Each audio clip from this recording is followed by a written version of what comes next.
윤석열 대통령 당선인이 대통령직 인수위원장에 안철수 국민의당 대표를 임명하면서 통합정부의 첫 발을 뗐습니다. 정부 조직 개편과 50조 원 규모의 2차 추경에도 관심이 쏠리는데요. 윤선영 기자와 알아보겠습니다. 네, 윤 기자, 안 대표를 인수위원장에 임명을 했죠. 네, 정치 인생 10년에서 행정적인 업무를 해보지 못한에 대한 아쉬움을 드러냈던 안 대표가 인수위원장에 이어서 국무총리로 직행할 수도 있다는 관측까지 나오고 있습니다. 우선 인수위원장으로서 새 정부 운영의 밑그림을 그리게 됐고요. 의사 출신인 만큼 인수위 안에 코로나 특별위원회의 위원장도 겸임을 하는데요. 오늘 오후에 구체적인 인수위 운영 방향 등을 밝힐 예정입니다. 당선인은 이와 함께 조금 전에 국민통합특위위원장의 김한길 전 민주당 대표를, 또 지역균형특위위원장에는 김병준 전 자유한국당 비상대책위원장을 임명했습니다. 이번 주 안에 인수위 인사를 마칠 예정인데 인사 기준의 1순위를 능력에 두고 나눠 먹기식 인사는 안 하겠다고 강조했습니다. 들어보겠습니다. 안철수 대표는 저와 국정운영 가치와 철학을 공유하고 인수위원회를 이끌 의지가 있고 저 역시도 적임자라 판단했습니다.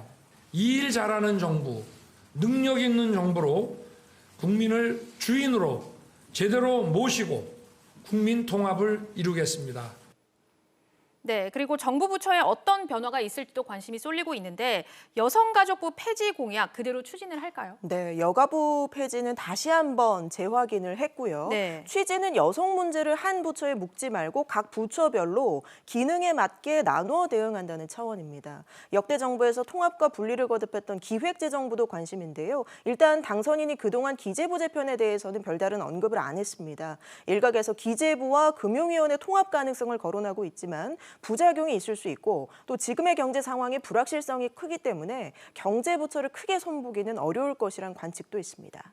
네, 그리고 마지막으로 이 윤석열 당선인이 당선 후에 첫 공식 일정으로 오늘 코로나 피해 소상공인들을 만난다고요. 네, 당선인이 지난해 11월에 소상공인들을 만났었는데 그분들을 다시 찾아가서 이야기를 경청하는 자리입니다. 코로나 문제 해결을 최우선 과제로 삼겠다는 의지로 보이고요. 소상공인 지원에 초점을 뒀던 2차 추경도 탄력이 붙을 전망입니다.